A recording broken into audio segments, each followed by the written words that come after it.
राधा माधव कुंज बिहारी राधा माधव कुंज बिहारी। जय गोपी जन वल्लभ गिरिवरधारी। जय गोपी जन वल्लभ गिरिवरधारी। यशोदानंदन व्रज जन रंजन। यशोदानंद व्रज जन रंजन। यमुना तीरा वनचारी। यमुना तीरा वनचारी। जय राधा माधव कुंज बिहारी। जय राधा माधव कुंज बिहारी।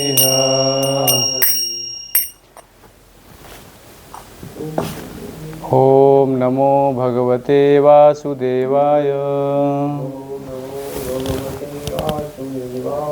ओम नमो भगवते वासुदेवाय। ओम नमो भगवते वासुदेवाय। ओम नमो भगवते वासुदेवाय। नारायणं नमस्कृत्यं नरं चैव नरोत्तमं देवीं सरस्वतीं व्यासं ततो जयमुदीरयेत्। नष्टप्रायेषु भद्रेषु नित्यं भागवत सेवया भगवतुत्तमश्लोके भक्तिर्भवति नैष्टिकी। कृष्णाय वासुदेवाय देवकीनन्दनाय च नन्दगोपकुमाराय गोविन्दाय नमो नमः। जय श्री कृष्ण चैतन्य प्रभु नित्यानंद श्री अद्वैत गदाधर श्रीवासादि गौर भक्तवृंद। हरे कृष्णा कृष्णा कृष्णा हरे हरे, हरे राम राम राम हरे हरे। ग्रंथराज श्रीमद् भागवतम स्कंद 1 अध्याय 1 श्लोक संख्या 7। यानी वेदविदां श्रेष्ठो भगवान वादरायणः अन्ये च मुनयः सूत परावरविदो विदु। यानि वेदविदां श्रेष्ठो भगवान वादरायण अन्ये च मुनयः सूत परावरविदो विदु। यानि वेदं विदां श्रेष्ठो भगवान वादरायणः अन्ये च मुनयः सूत परावरविदो विदु। यानि वेदं विदां श्रेष्ठो भगवान वादरायण अन्ये च मुनयः सूत परावरविदो विदु। वयानि वह सब वेदविदां वेदों के पंडित श्रेष्ठ ज्येष्ठम भगवान श्री भगवान के अवतार वादरायण श्रील व्यासदेव अन्य च तथा मुनयः मुनिगण सूत हे सूत गोस्वामी परावरविदः विद्वानों में जो भौतिक तथा आध्यात्मिक ज्ञान में निपुण होता है। विदु ज्ञाता। अनुवाद बोलेंगे। हे सूत गोस्वामी आप ज्येष्ठम विद्वान एवं वेदांती होने के कारण ईश्वर के अवतार श्रील व्यासदेव के ज्ञान से अवगत हैं और आप उन अन्य मुनियों को भी जानते हैं जो सभी प्रकार के भौतिक तथा आध्यात्मिक ज्ञान में निपुण हैं। ओम अज्ञानतिमिरन्धस्य ज्ञानाञ्जनशलाकया चक्षुरुन्मीलितं येन तस्मै श्री गुरुवे नमः। श्री चैतन्य मनोभीष्टं स्थापितं येन भूतले स्वयं रूप कदा मह्यं ददाति स्वपदान्तिकं वन्देऽहं श्रीगुरो श्रीपदकमलं श्रीगुरुन् वैष्णवांचं श्रीरूपं सागरजातं सहगण रघुनाथान्वितं तत्सजीवम् साद्वैतं सावधूतं परिजन सहितं कृष्ण चैतन्य देवं श्री राधा कृष्ण पदान सहगणता श्री विशाखाविंतांश हे कृष्ण करुणा सिंधु दीनबंधो जगतपते गोपेश गोपिका कांत राधा कांत नमस्ते तप्त कांचन गौरांगी राधे वृंदावनेश्वरी विश्वभानुसुते देवी प्रणमामि हरिप्रिय वाञ्छाकल्पतरुभ्यश्च कृपा सिन्धुभ्यो च पतितानां पावनेभ्यो वैष्णवेभ्यो नमो नमः। जय श्री कृष्ण चैतन्य प्रभु नित्यानंद श्री अद्वैत गदाधर शिवासादि गौर भक्तवृंद। हरे कृष्णा कृष्ण कृष्णा हरे हरे हरे राम राम राम हरे हरे। हरे कृष्णा। तो सभी भक्तों का स्वागत है। तो अध्याय का नाम है मुनियों की जिज्ञासा और ये कथा चल रही है श्रीमद् भागवतम में कि एक बार नैमिषारण्य के एक वन में एक पवित्र स्थल पर शौनक आदि महान ऋषिगण श्री भगवान तथा उनके भक्तों को प्रसन्न करने हेतु 1000 वर्षों तक चलने वाले यज्ञ को संपन्न करने को जैसे एकत्र हुए। तो नैमिषारण्य में कथा चल रही है और शौनक आदि ऋषि सब लोग जुटे हैं वहाँ पे और सूत गोस्वामी यहाँ पे कथा कर रहे हैं। एक दिन यज्ञाग्नि प्रज्वलित करके अपने प्रातःकालीन कृत्यों से निमित्त होकर श्री सूत गोस्वामी को आदरपूर्वक आसन पर अर्पण करके ऋषियों ने सम्मानपूर्वक निम्नलिखित विषयों पर प्रश्न पूछे। तो प्रश्न पूछा जा रहा है, ऋषि मुनि पूछ रहे हैं और ऋषियों ने कहा कि हे पूज्य सूत गोस्वामी, आप समस्त प्रकार के पापों से पूर्ण रूप से मुक्त हैं। आप धार्मिक जीवन के लिए विख्यात समस्त शास्त्रों एवं पुराणों के साथ साथ इतिहासों में भी निपुण हैं, क्योंकि आपने समुचित निर्देशन में उन्हें पढ़ा है और उनकी व्याख्या भी की है। तो ऋषि लोग बोल रहे हैं कि सूत गोस्वामी को कि आप समस्त प्रकार के पापों से मुक्त हैं। तो मैंने चर्चा किया था कि कलयुग में 4 प्रकार के प्रमुख पाप हैं। पहला पाप बताया गया स्त्रियों के साथ अवैध संबंध करना, दूसरा बताया था पशुवध यानी मांसाहार करना, तीसरा बताया है मादक द्रव्यों का सेवन करना यानी नशा करना और चौथा बताया गया सभी प्रकार की दूध कीड़ा यानी जुआ। तो ये बताया गया है कलयुग के जो 4 प्रमुख पाप हैं, तो ये हमें नहीं करना चाहिए। और आज 7वां श्लोक है जिसमें बताया गया है कि हे सूत गोस्वामी, आप ज्येष्ठम दिव्य विज्ञान वेदांत एवं वेदांत होने के कारण ईश्वर के अवतार श्री व्यासदेव के ज्ञान से अवगत हैं। तो सूत गोस्वामी को बताया गया है ज्येष्ठम विद्वान है वो और वेदांती भी हैं और जानते हैं कि श्री व्यासदेव भगवान के सक्तावेश अवतार हैं और आप अन्य मुनियों को भी जानते हैं जो सभी प्रकार के भौतिक तथा आध्यात्मिक ज्ञान में निपुण हैं। तात्पर्य श्रीमद् भागवतम ब्रह्मसूत्र या वादरायणी वेदांत सूत्र की स्वाभाविक टीका है। इसे स्वाभाविक कहा जाता है क्योंकि श्री व्यासदेव वेदांत सूत्र तथा समस्त वैदिक ज्ञान के सार रूप इस श्रीमद् भागवतम के रचयिता हैं। श्री व्यासदेव के अतिरिक्त अन्य ऋषिगण यथा गौतम, कणाद, कपिल, पतंजलि, जैमिनी तथा अष्टवक्र 6 विभिन्न दार्शनिक प्रणालियों के रचयिता हुए हैं। तो यहाँ पे बहुत अच्छा चर्चा चल रही है जहाँ पे बताया गया है कि श्री व्यासदेव हैं वेदांत सूत्र के रचयिता हैं।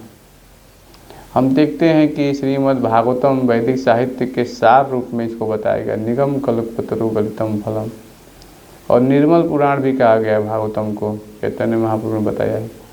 और इसके अतिरिक्त अन्य भी ऋषिगण हैं जो गौतम हैं, कणाद हैं, कपिल हैं, पतंजलि हैं, जैमिनी हैं, अष्टवक्र, ये 6 जो विभिन्न दार्शनिक प्रणालियों के रचयिता हुए हैं।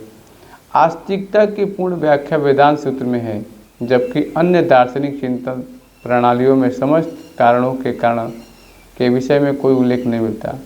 कोई व्यास आसन पर तभी बैठ सकता है जब वह दर्शन की समस्त प्रणालियों से अवगत हो, जिससे वह अन्य सभी प्रणालियों खंडन करते हुए श्रीमद् भागवतम के आस्तिकतावाद को प्रस्तुत कर सके।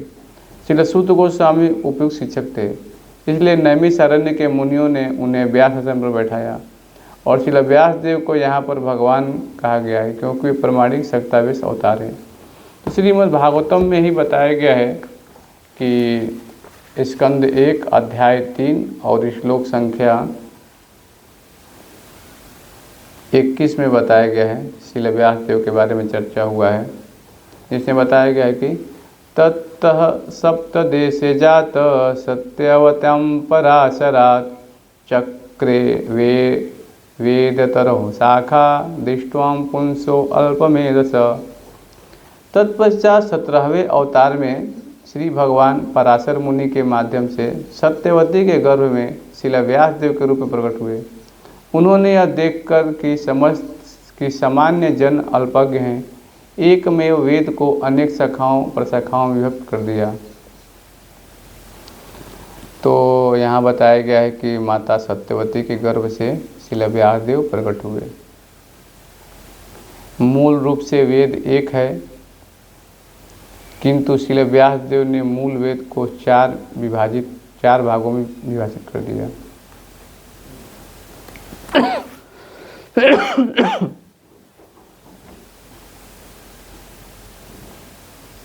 तो यहाँ पे बताया गया है कि श्रील व्यास देव जो हैं 4 भागों में विभाजित कर रहे हैं। क्या क्या? सामवेद, यजुर्वेद, ऋग्वेद और अथर्ववेद। और तब इन सबकी व्याख्या पुराणों तथा महाभारत जैसी विविध शाखाओं में की। सामान्य मनुष्यों के लिए वैदिक भाषा तथा विषय अत्यंत कठिन होते हैं। उन्हें केवल अत्यंत बुद्धिमान तथा स्वरूप प्रसिद्ध ब्राह्मण ही समझ सकते हैं, किंतु वर्तमान कलयुग तो अज्ञानी मनुष्यों से भरा पड़ा है। यहाँ तक कि ब्राह्मण पिता से उत्पन्न होने वाली संतान भी वर्तमान युग में शूद्र या स्त्रियों से श्रेष्ठ नहीं होती। तो श्रील व्यास देव जानते थे कलयुग शुरू हो गया है और कलयुग के जो जीव हैं वो क्या हैं? अज्ञानी हैं और समझ नहीं सकते।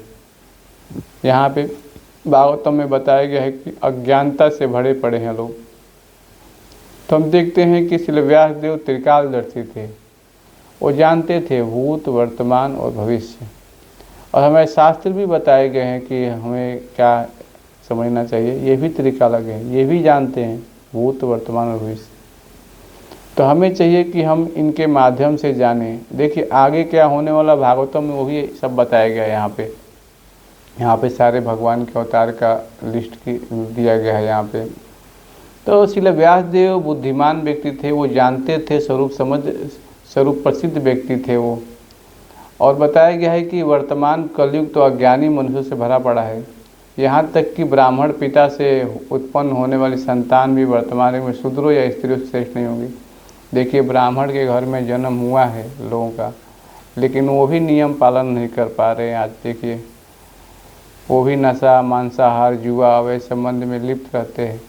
तो ब्राह्मण के घर में जन्म लेना और फिर ये कार्य करना, पाप कर्म करना, ये कलयुग का लक्षण है कि व्यक्ति के अंदर बुद्धि नहीं है, क्या करना है क्या नहीं करना है। तो शास्त्रों में बताया गया है कि कलयुग तो अज्ञानी मनुष्यों से भरा पड़ा है। यहाँ तक कि ब्राह्मण पिता से उत्पन्न होने वाली संतान भी वर्तमान युग में शूद्रों या स्त्रियों श्रेष्ठ नहीं होती।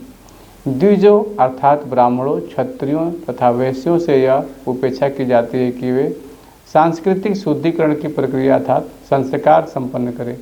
तो पहले शास्त्रों में भी बताया था संस्कार का, कि गर्भाधान संस्कार, अलग अलग संस्कार हैं, सब बताए गए हैं जो हमें पालन करने चाहिए। किंतु वर्तमान युग के बुरे प्रभावों के कारण तथाकथित ब्राह्मण या अन्य उच्च वर्ग के मनुष्य भी सुसंस्कृत नहीं रह गए। वे द्विज बंधु कहलाते हैं, जिसका अर्थ है द्विजों के मित्र तथा परिजन। लेकिन इन द्विज बंधुओं की गिनती शूद्रों तथा स्त्रियों में की जाती है। श्रील व्यास देव ने द्विज बंधुओं को शूद्रों तथा स्त्रियों जैसे अल्पज्ञों को ध्यान में रखकर वेदों को विविध शाखाओं प्रशाखाओं में विभाजित किया।